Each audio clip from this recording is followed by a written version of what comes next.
सो good morning everybody, myself Acharya Vishvendra. Question answer session आपसे discuss करूंगा for the topic of electric charge as per class 8 is concern. So let's start.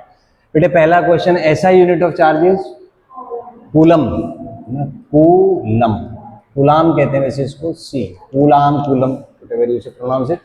Next question is charges are of two types. Next is charge on dash is positive. नहीं, किस चीज पे charge positive होता है? Proton, glass rod rubbed with silk और cat's fur. ध्यान है, example इसी लाइन पे था। Note it, this is how things are being done. कुछ पढ़ा, चेकिंग होती है क्वेश्चन आंसर से कि हमने जो पढ़ा था उसको रिटेन हम कितना कर पाए, and retention is more important than study. क्योंकि ऐसे समझो बेटा, जब आप पढ़ रहे हो, पढ़ने का मतलब है कुछ इन्फॉर्मेशन को अपने माइंड ब्रेन सिस्टम में ट्रांसफर करना। तो अगर माइंड ब्रेन एक साथ काम कर रहा है एज ए सिस्टम, तभी वो इन्फॉर्मेशन एक पैटर्न की फॉर्म में हमारे माइंड ब्रेन सिस्टम में जा पाएगी। और अगर ब्रेन कहीं है, माइंड कहीं और भागा फिर रहा है, क्योंकि माइंड मेटाफिजिकल है, ब्रेन तो यहीं, आप क्लास में हो तो आपका ब्रेन तो आपके अंदर ही है, लेकिन ये जो माइंड है बच्चों, ये पूरे ब्रह्मांड में घूमने में सक्षम है। और सबसे खतरनाक वस्तु है पूरे ब्रह्मांड की, सारी समस्याओं की जड़ ये मनी है, बराबर है, क्योंकि ये चंचल है, पकड़ा नहीं जा सकता इसको ना। तो माइंड ब्रेन का कोऑर्डिनेशन बहुत जरूरी है, और उसको चेक करने के लिए ही रिवीजन जरूरी है। इज दैट क्लियर बच्चों? फंडा याद आएगा? ठीक है। अगला, charge on dash is negative. सोचो, इलेक्ट्रॉन और सोचो प्लास्टिक रोड और सोचो सिल्क और वुल। क्या चीज? सिल्क और वुल। इज दैट क्लियर बच्चों? पक्का? ठीक है। Next, charge on dash is zero.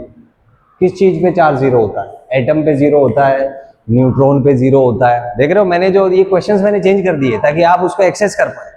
तो charge on dash is zero क्या आएगा बेटे? डैश में एटम हो सकता है या न्यूट्रॉन भी तो हो सकता है, इस पे भी जीरो होता है। अगला, atoms are generally neutral. Atoms are generally neutral. कैसा आएगा आपका? न्यूट्रल। ठीक है। अगला question, I is equals to क्या था बोलो? Delta Q by delta T. यही था। डेल्टा क्यू क्या है बच्चों? चार्ज फ्लोन, और डेल्टा टी क्या है जी? Time. Is that clear? 10 coulomb charge गया 5 सेकंड में। कितने कूलम? 10 कूलम। टाइम कितना? 5 सेकंड। करंट कितना? 10 कूलम बाई 5 सेकंड कितना? 2 कूलम पर सेकंड। और कूलम पर सेकंड को कहते हैं बच्चों एम्पियर। क्या कहते हैं? एम्पियर। करना आ गया फंडा? तो करंट कितना? Delta Q by delta T, charge phloem divided by time हो जाएगा। 60 कूलम चार्ज है, 20 सेकंड है, कितना करंट? 60 कूलम चार्ज फ्लो है 20 सेकंड में, करंट कितना? 60 बाई 20 कितना? 3। और यूनिट क्या? कूलम पर सेकंड या 3 एम्पियर। फंडा समझ आ गया? एक और एग्जांपल ले लो। 100 कूलम चार्ज फ्लो हुए 10 सेकंड में, तो डेल्टा क्यू कितना? 100 कूलम। टाइम कितना? 10 सेकंड। करंट कितना आ गया? 100 कूलम बाई 10 सेकंड। 100 बाई 10 10, तो 10 कूलम बाई सेकंड, और कूलम बाई सेकंड क्या हो बेटा? एम्पियर। तो करंट कितना आ गया? 10 एम्पियर। पढ़ना समझ आ गया कि नहीं? फिर से एग्जांपल ले लो।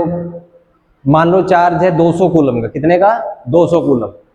टाइम है 50 सेकंड। कितना जी? 50 सेकंड। आपसे पूछे करंट कितना, तो delta Q by delta T step 1। Delta Q कितना है यहाँ पे? 200 कूलम। टाइम कितना है जी? 50 रख दो। 200 बाई 50 कितना होगा? 200 बाई 50 4। अरे 0 से 0 कैंसिल। 20 बाई 5 कितना होता है? 4 कूलम पर सेकेंड। इसी को क्या कहते हैं बेटा? एम्पियर।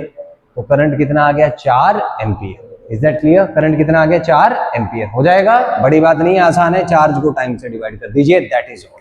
ठीक है जी, पक्का? चले बेटा, अगला आते हैं। ऐसा unit of electric current is बोलो एम्पियर। क्या डिस्कस किया था? एम्पियर, या इसी को हम कह सकते हैं जी कूलाम पर सेकंड। क्या कह सकते हैं जी? कूलाम पर सेकंड। इज दैट क्लियर बच्चों? इज दैट क्लियर है? तो ऐसा यूनिट क्या हुआ करंट का? या तो एम्पियर हुआ या तो कूलाम पर सेकंड हुआ। इज दैट क्लियर बच्चों? पक्का? Next is sine convention of charges was given bye. किस साइंटिस्ट ने दिया था? Benjamin Franklin. किस साइंटिस्ट ने दिया था? Benjamin Franklin. So it was given by Benjamin Franklin.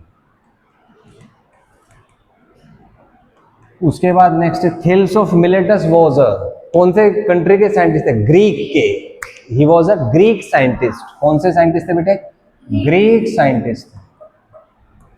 Is that clear? Format समझ आ रहा है? तो ऐसे पढ़ना है कि क्वेश्चन के आंसर दे पाओ। हम क्या उसको कथा की तरह पढ़ते, लेके बैठ के रिपीट किया, भाई वो तो आ गया, आपको पढ़ना तो आ गया ना, मतलब you can read from the book, तो वो तो आता ही है आपको इसे, लेकिन उसका कुछ अब तो आउटपुट नहीं है ना।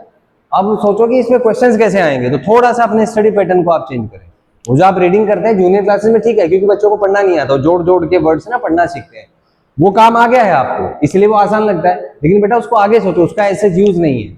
तो जो भी आप पढ़ते हो सोचे कि इसमें क्वेश्चंस कैसे आएंगे, पहले दिमाग को फिट करो, अपना दिमाग उसी पे लगाओ, ये है जी इसमें ये क्वेश्चन आएगा, ये इसका आंसर है, ये टॉपिक्स है, ये सब टॉपिक्स है, ये चार्ज ये है, इसका वैल्यू इतना, तो थिंक लाइक दैट, बराबर है, हो जाएगा। चलिए अगला है जी, in which year observation regarding charges were made by Thales of Miletus, बताओ कौन से साल में थेल्स ऑफ मिलेटस ने सब कारस्तानी की थी? Very good, 600 BC। फंडा समझ आ गया, ऐसे पढ़ना है, पता नहीं क्वेश्चन क्या आएगा, घुमा फिरा के कुछ भी पूछा जाए, कौन सा साल, कौन सा साइंटिस्ट, कहाँ ईयर, किस पे पॉजिटिव, किस पे नेगेटिव, किसको मिलाया, क्या हुआ, क्या, थिंक लाइक दैट, पढ़ाई आसान हो जाएगी, बी इन्वॉल्व विद दैट। चले अगला क्या है, ग्लास रोड को बच्चों रब किया सिल्क या वूल से, किसको किससे रब किया? ग्लास रोड को सिल्क या वूल से, बराबर है। तो पॉजिटिव चार्ज किस पे आएगा? ग्लास रोड पे ध्यान है, glass rod doctor cabin, doctor का केबिन किससे मिलके बना है? ग्लास से, उस पे पॉजिटिव लिखा हुआ है, तो पॉजिटिव चार्ज किस पे आएगा बच्चों? ग्लास, सॉरी पॉजिटिव चार्ज किस पे आएगा आपका? ग्लास पे। विजुअलाइज हो गया? चलो ऐसे सोचो कि डॉक्टर का केबिन है, डॉक्टर के ऊपर प्लस लिखा रहता है कि नहीं सिंबल, तो डॉक्टर के केबिन में प्लस लिखा हुआ है, तो प्लस किस पे है? ग्लास पे। प्लस किस पे है? ग्लास पे। याद रहेगी बात? पक्का? ठीक है। नेगेटिव चार्ज किस पे आएगा? वूल या सिल्क पे। किस पे? वूल या सिल्क। भाई जाहिर सी बात है, इस पे पॉजिटिव तो दूसरे पे नेगेटिव होगा, तो नेगेटिव चार्ज किस पे आएगा बच्चों? वूल पे या सिल्क पे। अगला, डैश विल अट्रैक्ट, अट्रैक्शन किसमें होगा? जिसमें चार्ज अपोजिट है, जिसमें चार्ज अपोजिट है, तो अट्रैक्शन किसमें बेटा? Glass plus silk. ग्लास और सिल्क आपस में एक दूसरे क्या करेंगे? खींचेंगे। रिपल्शन किसमें होगा? सेम सेम में। सेम सेम मतलब ग्लास विद ग्लास या सिल्क विद सिल्क या वूल विद वूल, इनमें आपस में बच्चों क्या होगा? रिपल्शन होगा। इज दैट क्लियर बच्चों? तो हमने यहाँ से कंक्लूजन निकाला कि भाई इलेक्ट्रिक चार्ज एक ऐसी प्रॉपर्टी होती है जिससे बॉडीज एक दूसरे को अट्रैक्ट या रिपेल करेंगी, लेकिन इसमें एक चीज और है, जनरली रिपल्शन होता है, is a true test of charge, वो हम बाद में डिस्कस करेंगे नेक्स्ट क्लास में। अट्रैक्शन तो न्यूट्रल बॉडीज में भी हो सकता है, क्योंकि इलेक्ट्रॉन्स जो हैं वो शिफ्ट हो जाते हैं। Repulsion is a sure test of charging. तो अभी हमने बात की इलेक्ट्रिक चार्ज के बारे में। इलेक्ट्रिक चार्ज एक प्रॉपर्टी है जिससे बॉडीज अट्रैक्ट या रिपेल करती हैं। दो तरीके के चार्ज है, कौन कौन से बोलो जल्दी से? Positive and negative. ये किसने दिया था साइन कन्वेंशन? बेंजामिन फ्रैंकलिन ने। किसने? Benjamin Franklin. कैसे आइडिया आया उनको पॉजिटिव नेगेटिव है? क्योंकि जब ग्लास को सिल्क से रब करने के बाद हटा के दोबारा मिला दिया जाता है तो चार्जेस खत्म हो जाते हैं। और हमें पता है पॉजिटिव पॉजिटिव जीरो नहीं होता, नेगेटिव नेगेटिव जीरो नहीं होता, पॉजिटिव नेगेटिव या नेगेटिव पॉजिटिव जीरो हो सकता है। वहां से आइडिया आया कि चार्जेस को एक को पॉजिटिव मान लो, दूसरे को जीरो, ताकि वी कैन एक्सप्लेन कि बॉडीज को मिलाने के बाद चार्जेस जीरो कैसे हो जाते हैं। Is that clear? फिर क्या क्या था फंडा इसमें? तो इसमें आया भाई पॉजिटिव चार्ज किस किस पे? प्रोटॉन पे, glass rod rubbed with silk पे, और cat's fur rubbed with plastic पे। ठीक है बेटे? फिर आया नेगेटिव चार्ज किस किस पे भाई? इलेक्ट्रॉन पे, प्लास्टिक रोड रब्ड विद फर पे, और वूल रब्ड विद वूल या सिल्क रब्ड विद आपका glass rod. Is that clear बच्चों? चार्ज का ऐसा unit coulomb. Is that clear बच्चों? अच्छा, एटम की बात करें तो इलेक्ट्रॉन पे चार्ज कैसा?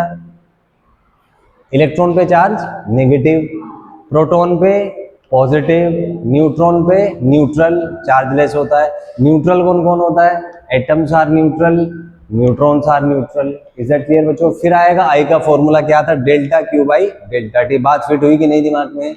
डेल्टा क्यू दिया होगा, डेल्टा टी दिया होगा, दोनों को डिवाइड कर दो, यू विल गेट दी, हो जाएगा। यही है। If you have any doubt you can ask in the comment section. Thank you, have a nice day.